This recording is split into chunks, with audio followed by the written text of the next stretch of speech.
তো 5,000 টাকা দেখে তো আমি অন্য লেভেলে উঠে গেছি। Who's K S Alam, who's Darbesh Baba, আমার লেভেলে এখন কে আছে?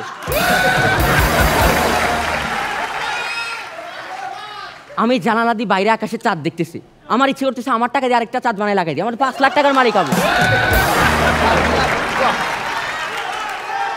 আমি রুমের দিকে তাকালাম, খাটের উপরে কম্বল দেখে মাথা গরম হয়ে গেছে। কম্বল 2 মাস ধুই নাই, কম্বলটা জানালা দিয়ে ফেলে দিচ্ছি। খাট পাটে পাটে খুলে ফেলছি, খাটের ছানি ছাদের উপরে নিয়ে গেছি, আগুন জ্বালাই দিছি, ওখানে বারবিকিউ করে বারবিকিউ খাইছি। আমি বড় লোক, খাট আর একটা কিনবো, সমস্যা নেই।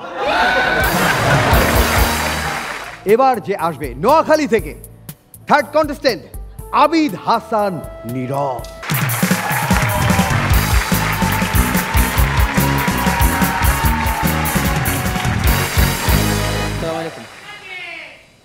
তো একদিন অনেক রাতে আমি বাড়ি ফিরতেছি, হঠাৎ দেখি সামনে রাস্তায় একটা ব্যাগ, ব্যাগের মধ্যে 5 লক্ষ টাকা, আর এই পাশে একটা 500 টাকার নোট।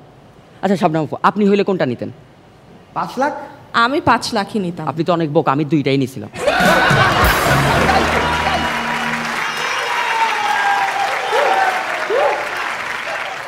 আর অবাক করা বিষয় কি, টাকাগুলো আমার জন্যই রাখা ছিল। এখন বলবেন আমার জন্য, আমি কিভাবে বুঝছি? ভাই রাতে একা, রাস্তায় আর কোনো মানুষ ছিল না, ব্যাগ পড়ে আছে, আমি সামনে গেলাম, ব্যাগে কারণ আমও লেখা নাই, আমি নিলাম, কেউ দেখলো না আমি যে নিছি, তাহলে অবশ্যই টাকাগুলো আমার, টাকার মালিক আমি। ঠিক বলছি না শবনম আপু? দেখছেন মানুষের দিয়ে মিথ্যা কথা বলানো কত সহজ।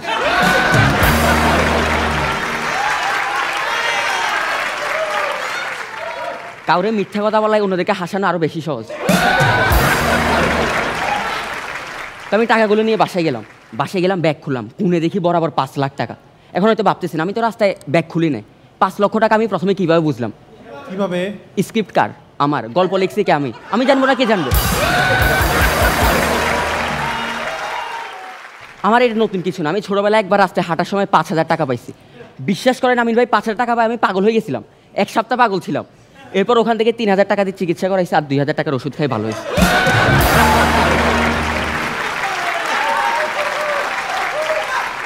তো 5,000 টাকা দেখে তো আমি অন্য লেভেলে উঠে গেছি।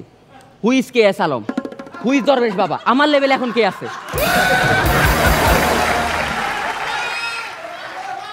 আমি জানালা দিয়ে বাইরে আকাশে চাঁদ দেখতেছি, আমার ইচ্ছে করতেছে আমার টাকা দিয়ে আরেকটা চাঁদ বানায় লাগাই দিই, আমার 5 লাখ টাকার মালিক আমি। আমি রুমের দিকে তাকালাম, খাটের উপরে কম্বল দেখে মাথা গরম হয়ে গেছে। কম্বল 2 মাস ধুই নাই, কম্বলটা জানালা দিয়ে ফেলে দিচ্ছি। খাট পাটে পাটে খুলে ফেলছি, খাটের ছানি ছাদের উপরে নিয়ে গেছি, আগুন জ্বালাই দিছি, ওখানে বারবিকিউ করে বারবিকিউ খাইছি। আমি বড় লোক, খাট আর একটা কিনবো, সমস্যা নেই। এরপরে মাঝরাতে রুম আসলাম, ঘুমাবো, আল্লাহ খাট তো পুড়ে ফেলছি, ঘুমাবো কই, কম্বলও নাই। কি ভাবছেন আমি নিচে ঘুমাইছি? নিচেই ঘুমাইছি, আমি কি হাওয়ার উপরে ঘুমাবো?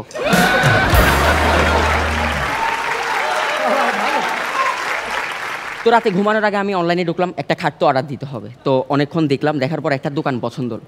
আমি দোকানদারকে কল দিয়ে বললাম শোনেন, কালকে সকালের মধ্যে আমার একটা খাট লাগবে, আর খাটটা অবশ্যই দামি হইতে হবে, প্লাস অনেক মজবুত হইতে হবে, কারণ আমি সামনে বিয়ে করতেছি, বউরে নিয়ে মজা করলো যাতে খাট না ভাঙে। বলতেছে শুধু আপনি না, পুরো এলাকার মানুষ এসে মজা করলো, খাট ভাঙবে না।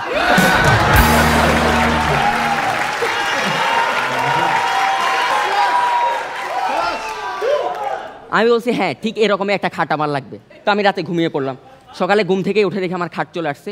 আমি টাকা দিলাম, ওরা উপর উঠে দিল পাটে পাটে। খাট ফিটিং করতে যাই ঝামেলা, ওই হালায় আসলে পুরো এলাকার মানুষের জন্য খাট বানাইছে, রুমের থেকে খাট বড়। কোনো সমস্যা নাই, আমার টাকার অভাব নাই, খাটটা ছাদের উপরে নিয়ে গেছে, এটা পুরো আজকে আবার বারবিকিউ খাবো। তো আমি রাতে নিচে ঘুমাইছিলাম, ঠান্ডা লেগে গেছে, গেলাম ডাক্তারের কাছে। ডাক্তার চেক করে বলো, ও মা আপনার গা তো গরম। আমি বলি হ্যাঁ টাকার গরম। বলে যে না না টাকার গরম না, আপনার জ্বর আসছে। এরপর আমাকে চেক আপ করালো, ওষুধ টষুধ দিল, বিল আসছে 5,000 টাকা। ভাই আমি 5 লাখ টাকার মালিক, আমার বিল কেন 5,000 আসবে? আরো বেশি আসার কথা, ঠিক না? একটা গ্লাস নিয়ে ডাক্তারের মাথায় মেরে দিস, মেরে 15,000 টাকা দিয়ে বললাম 5,000 আমার, আর 10,000 টাকা দিয়ে আপনি চিকিৎসা করেন আর ফল ফ্রুট কিনে খান।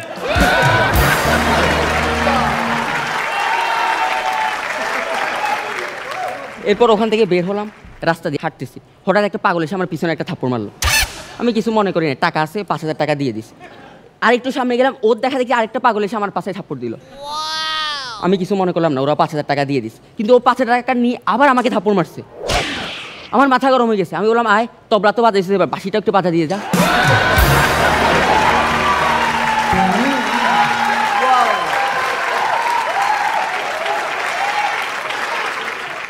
এরপর আমি যাচ্ছি, লাঞ্চের সময় হলো, তো লাঞ্চ করার জন্য রেস্টুরেন্ট খুঁজতেছি ভাই। রেস্টুরেন্ট খুঁজতে আমার মাথা গরম, কি দেশে বাস করি ভাই, রেস্টুরেন্টে 10-15 হাজার টাকার উপরে কোনো প্ল্যাটারই নাই।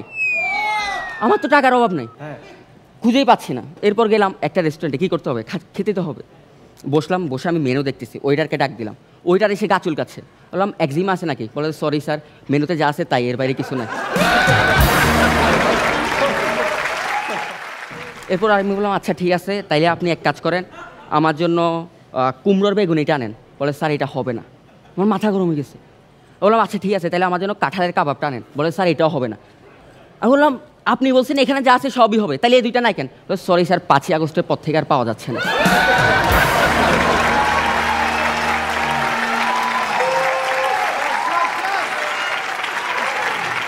তো কী করবো, খেতে তো হবে। এরপর কোনো একটা কিছু খেয়ে নিলাম, খেয়ে গেলাম শপিং করতে।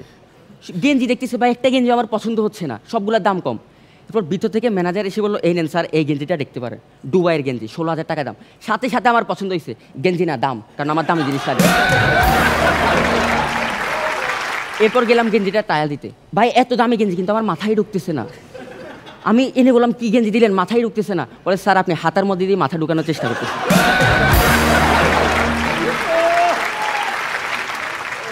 এরপর গেঞ্জিটা কিনলাম, গেলাম জুতার দোকানে। জুতার দোকানে গিয়ে আবার মাথা গরম হয়ে গেছে। ভাই 30-40 হাজার টাকার উপরে কোনো জুতাই নাই। আমি বললাম ভাই দামি কিছু থাকলে ওইটা দেখান। এরপর বললো স্যার এই নেন 60,000 টাকা। বলে ভাই যদি লাখ টাকার উপরে অনেক দামি কিছু থাকে তাইলে দেখান, নাহলে আমি যাচ্ছি গা। বলে স্যার 1 মিনিট দাঁড়ান, আমি আনতেছি। এরপর একটা জুতা আনলো, বললো স্যার এটা হচ্ছে আমাদের দোকানের সবচেয়ে দামি জুতা, কিন্তু আপনি কিনতে পারবেন না। আমি 5 লাখ টাকার মালিক, বলতেছে আমি কিনতে পারবো না। বলছি দাম কত, এটা আমি কিনবো? বলে স্যার 7 লাখ টাকা। আমি বললাম ও এটা গোল্ডের না? বলে যে হ্যাঁ। বলে সরি গোল্ডে আমার অ্যালার্জি আছে, আপনি 60,000 টাকারটাই দেন। এরপর আমি জুতা কিনলাম, বাইরে বের হয়েছি, হঠাৎ এক বড় লোক বন্ধুর সাথে দেখা, অনেক দিন পর। বন্ধু একটা গাড়ি নিয়ে আসছে, ওর গাড়ি দেখে আমারও গাড়ি কিনতে ইচ্ছে করতেছে। আমার তো 5 লাখ টাকা আছে। বললাম দোস্ত গাড়িটা অনেক সুন্দর, কত টাকা? বলে 25 লাখ টাকা। আমি মনে মনে ভাবতেছি আমি যদি হাসো সিজন 7-এ ফার্স্ট সেকেন্ড থার্ড তিনটাও একসাথে হয়ে যায়, তারপরে তো এই গাড়ি কিনতে পারবো না। এরপর আমার বন্ধু বলল দোস্ত একটা অফার চলতেছে, তুই চাইলে এখন কিনতে পারো, কিস্তিতে কিনতে পারবি, কিছু টাকা এখন দিবি, পরে বাকিটা দিবি। আমি রাজি হয়ে গেলাম। দেখতেছি না আসলে এই অফারটা চলতেছে, 4.5 লাখ টাকা দিতে হবে প্রথমে। তোমার কাছে যা টাকা ছিল সব মিলালাম, পকেট টকেট সব দিয়ে দিলাম, কিন্তু 5 টাকার শর্ট, 5 টাকার জন্য আমি গাড়ি কিনতে পারতেছি না। বন্ধুর কাছে চাইলাম, ওর কাছেও নাই। এরপর কী করবো, বাইরে গেলাম, দেখতেছি একটা ভিক্ষুক বসে আছে। ওকে গিয়ে বললাম আঙ্কেল আমাকে 5 টাকা দিবেন? বলে 5 টাকা দিয়ে তুই কী করবি? বলে একটা গাড়ি কিনবো। বলে ধর এই 10 টাকা আমার জন্য একটা কিনে নিয়ে।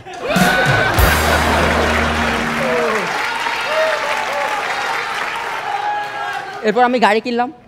গাড়ি কেনার পর 2 বন্ধু মিলে প্ল্যান করলাম আজকে লং ড্রাইভে বের হবো। আমি আমার দামি জুতা পরে নিছি, দুবাইয়ের গেঞ্জি গায়ে দিছি। ভাই আমার সেই লাগতেছিল, আমি দুবাইয়ের গেঞ্জিটা উল্টায় পাল্টায় দেখতেছি। হঠাৎ দেখি কোনা দিয়ে একটা লেখা মেড ইন বাংলাদেশ। এরপর বন্ধুর সাথে বের হলাম, সারা রাত ঘুরলাম, মাঝরাতে আমি বাসায় ফিরতেছি। ওর বাসায় চলে গেছে, আমি একা ফিরতেছি। হঠাৎ ওই রাস্তায় আবার এসে গেছে যেখানে আমি 5 লাখ টাকা পাইছিলাম। ওখানে দেখি আজকে আরেকটা ব্যাগ, সেম একটা ব্যাগ। হয়তো খুশি হয়ে গেছি। আমি গাড়ি থেকে নেমে ব্যাগটা খুলতেছি, আমার তবলার মধ্যে কি একটা এসে পিস্তল ধরছে। বললাম কে রে তুই? এরপর আর আমার কিছু মনে নাই, শুধু এটাই মনে আছে আমার ওপর অনেক অত্যাচার হয়েছিল। এরপর কিছুক্ষণ পর আমার জ্ঞান ফিরছে, ফিরে দেখি আমার পিছনে পাগল 3-4টা থাপড়াচ্ছে। বলে 5,000 টাকা দে, 5,000 টাকা দে। বলে ভাই আমার কাছে টাকা নাই। কিছুক্ষণ পর ওরা চলে গেছে। এরপর ওই পাগলটা আসতেছে, যাকেও আমি বলছিলাম আমার বাঁশিটা বাজাই দে। ও এসে বলতেছে আমার 5,000 টাকা লাগবে না, তুই আমাকে 20 টাকা দে। বললাম কেন 20 টাকা দিয়ে কী করবি? বলে যে না একটা বিড়ি খাবো। আমি বললাম না আমার কাছে 20 টাকা নাই, এই না একটা বিড়ি আছে, এটা তুই খা। ও বললো তুই খাবি না? বলছে হ্যাঁ আমি খাবো, তুই ধরা। ও বিড়িটা ছিঁড়ে মাথার মধ্যে দিল। আমি বলি কী করতেছিস? বলে তুই দেখ। ও মাথার মধ্যে আগুন লাগালো। বলো দে, এবার আমার হুক্কার মধ্যে টান মার।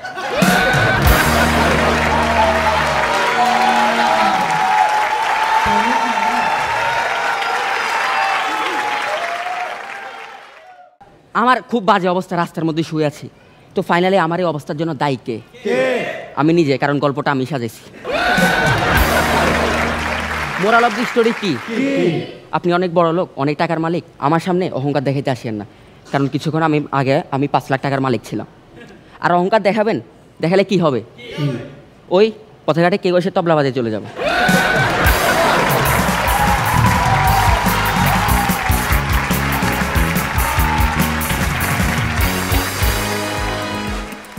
দুর্দান্ত আবিদ হাসান নীরব। একটু আপনাদেরকে একটু বলি, তার সম্পর্কে বলি। সে বাদ পড়ে যায় লাস্ট যে বাদ পড়ে তার আগের জন ছিল, সেখান থেকে ঘুরে দাঁড়াতে দাঁড়াতে একেবারে মাঝখানে চলে এসেছে এবং সবার মনের মাঝখানে ও থাকবে। ওকে সবার কাছে শুনবো, কিন্তু শুরুতে এদিক থেকে আমরা শুরু করতে চাই। শুরুতে অপু বিশ্বাস। আমি অনেকবার কন্ট্রাক্ট করছিলাম যে আমাকে নিয়ে কিছু একটা বলুক, কারণ লাস্টের হুক্কাটা এত জোস ছিল। পরে দেখলাম হুক্কার গল্পই বললো, আমার দিকে তাকিয়ে কিছুই বললো না। দেখা যাক, পূজার জন্য ওয়েট করি। Thank you, keep it up, thank you. Okay, Amin Khan বলবে এবার। না, আর 2-3 মিনিট বললে হয়তো সত্যি আমার দম বন্ধ হয়ে আসতো, ভিতরে আমার একদম খুব বাজে অবস্থা হয়ে যাচ্ছিল। বাঁশি বাজাতেই হবে। Too good man, too good. মানে তোমার এই ইমপ্রুভমেন্ট দেখে আমাদের নিজেদের ভাল লাগে যে আমরা মনে হয় রাইট মানুষকে চুজ করতে পেরেছি। আমাদের কথা বাদ দাও, তুমি যে নিজেকে চেঞ্জ করার জন্য যতটুকু এফোর্ট দিয়েছো এবং ইচ্ছে করলে যে অল্প সময়ের মধ্যে নিজেকে চেঞ্জ করা যায়, তার বাস্তব উদাহরণ তুমি। এবং তুমি নিজেকে স্ট্যান্ড আপ কমেডিয়ান হিসেবে অন্য উচ্চতায় নিয়ে গেছো এবং তুমি একটা নিজস্ব প্যাটার্ন তৈরি করে ফেলেছো স্ট্যান্ড আপ কমেডির, নিজস্ব আলাদা প্যাটার্ন তৈরি করে ফেলেছো।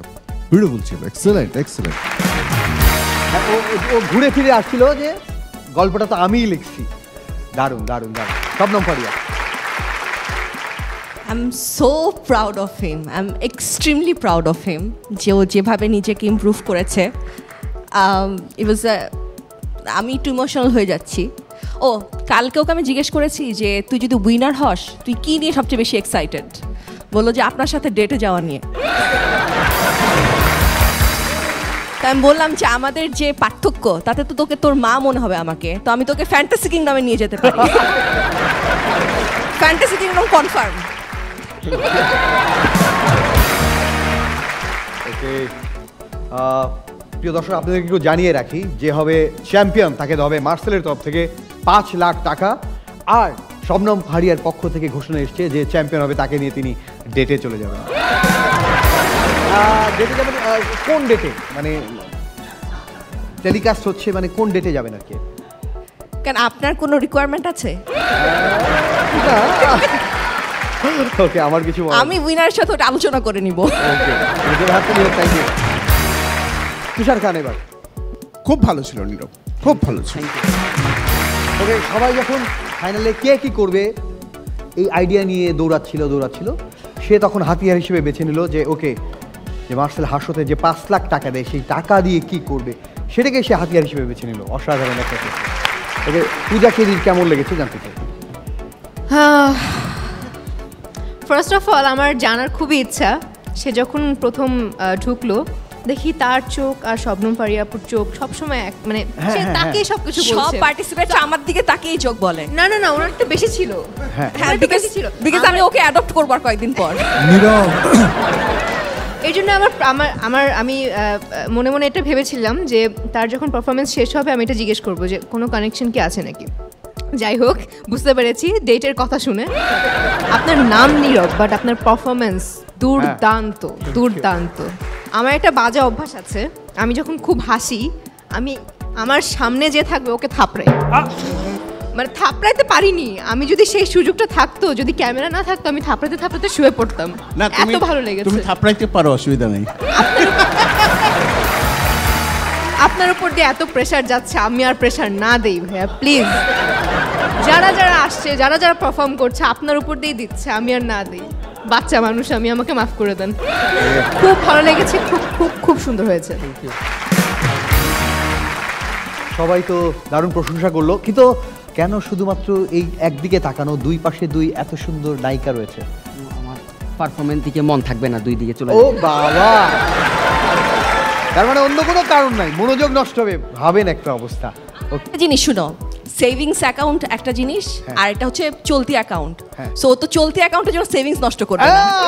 বাহ, ওকে, তুমি তো 5 লাখ টাকা নিয়ে পড়ে আছো, কিন্তু কোটি টাকার কাবিন যার, অপু বিশ্বাস বলবে। ওকে, আমার আসলে খাটটা নিয়ে একটু আলোচনা ছিল। কারণ আমাকে তো বলা হলো কোটি টাকার কাবিন, নিশ্চয়ই বিয়ে। তো বিয়ের পর আসলে খাটটাই কেন এত স্ট্রং হতে হবে? খাটাখাটনির জন্য।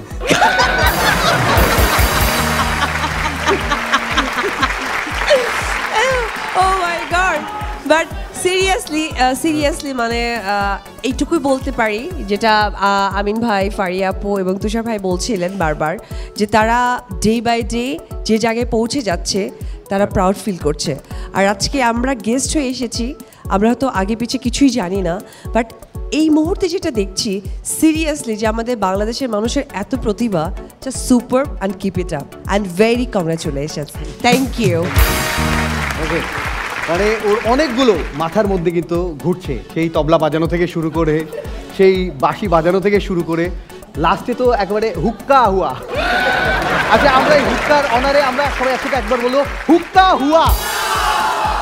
ওকে, আর অপু বিশ্বাস উনি আবার চলে গেছে এত কিছু বাদ দিয়ে সেই খাটে পড়ে আছে। উনি বলছে খাট দিয়ে কি হবে, ও তো খাটে। আবিদ হাসান নীরব, মনে থাকবে অসাধারণ। 5 লাখ টাকার কি প্ল্যান হতে পারে আমি জানি না, ও কয় টাকার প্ল্যান করবে আমি জানি না, ওর ভাগ্যে কি আছে। 5 লাখ টাকা আছে, যে হবে চ্যাম্পিয়ন। আরে ওটাই তো বলতেছি, আছে এখন। অবশ্যই অবশ্যই একটু দিয়ে দিন, লাগবে। ওকে, ডেটে গেলে ও ঘটনা তো অন্য জায়গায়। যে হবে চ্যাম্পিয়ন তাকে নিয়ে শবনম ফারিয়া ঘুরতে যাবে, ডেটে যাবে, মানে যার 5 লাখ টাকা তার সাথে ঘুরতে যাবে। আরে বাবা, আমি তো ভেবেছি যে এটা ওনার মহানুভবতা। সর্বনাশ। ওকে, আবিদ হাসান নীরবের জন্য জোরে করো। Thank you.